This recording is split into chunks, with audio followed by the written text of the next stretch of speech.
नमस्कार। नहीं, देखिए, आप बोल रहे हो कि पैलेट गन लगी है, मगर मैं ये समझाना चाहता हूं पैलेट गन कब लगी है। पैलेट गन तब लगी है जब मेरे भाई हिंदुस्तान का तिरंगा लिए ऐसे पीसफुल प्रोटेस्ट कर रहे थे।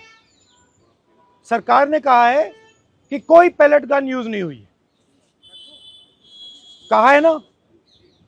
ये देखिए, ये है पैलेट गन, थोड़ा घूम जाओ। इसको कहते हैं पैलेट गन, इसको कहते हैं पैलेट गन।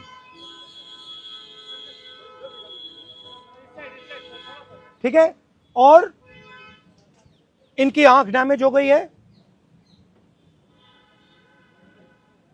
इनकी आंख से इनको दिखाई नहीं दे रहा है। तो ये हमारे फ्यूचर है हिंदुस्तान के। ऐसे हजारों युवाओं पर पैलेट गन चलाई गई है, लाठी चलाई गई है, मारा गया है, पीटा गया है। और ये क्या कर रहे हैं? पीसफुल प्रोटेस्ट कर रहे हैं। क्यों कर रहे हैं? इनका पेपर लीक हुआ है। इन्होंने पुलिस का एग्जाम किया, मेहनत की, सालों मेहनत की, और फिर एक दिन इनको बताया गया कि भैया पेपर लीक हो गया है, आपके पास 60-70 लाख रुपए नहीं है, जिसके पास है वो पेपर खरीद के चला गया, आप जानो, आपका काम जाने। और ये लाखों लोगों के साथ हुआ है। इनके माता पिता ने मेहनत के पैसे से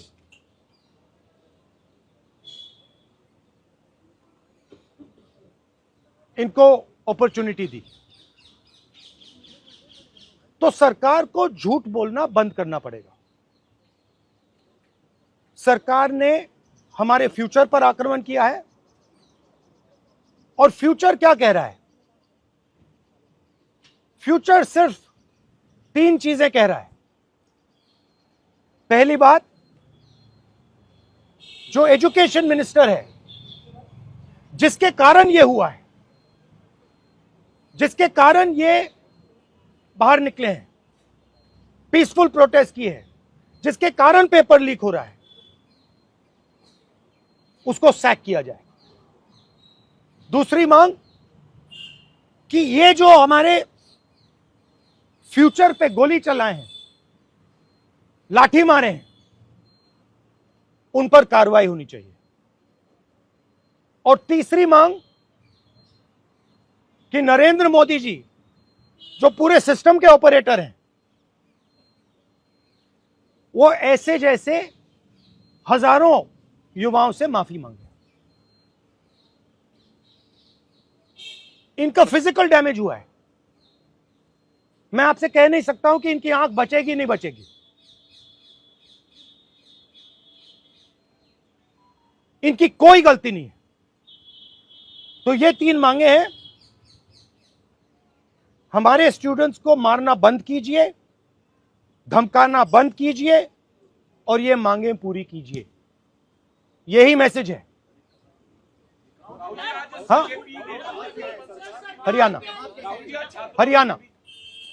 सवाल अभी जेपी नड्डा और जो मंत्री गए थे सीजेपी से बात करने, वो कह रहे 2 मांग पर तो सहमति हमारी बन गई है कि जो मुकदमा हुआ उसे दर्ज करने से वापस कर लेंगे और एक्शन भी ले लेंगे, लेकिन जो मुख्य मांग है धर्मेंद्र प्रधान का इस्तीफा, वो कह रहे हैं कल दोपहर में इस पे बात करेंगे। हमने पोजीशन क्लियर कर दी है, स्टूडेंट्स ने पोजीशन क्लियर कर दी है। जो उनकी मांग है उसे हम रिपीट कर रहे हैं। Dharmendra Pradhan is a criminal education minister. He has to be removed. He is a symbol of the collapse of our education system. He has to go. He is the reason my brother has got shot. He is the reason thousands of people are outside. He has to go. Thank you.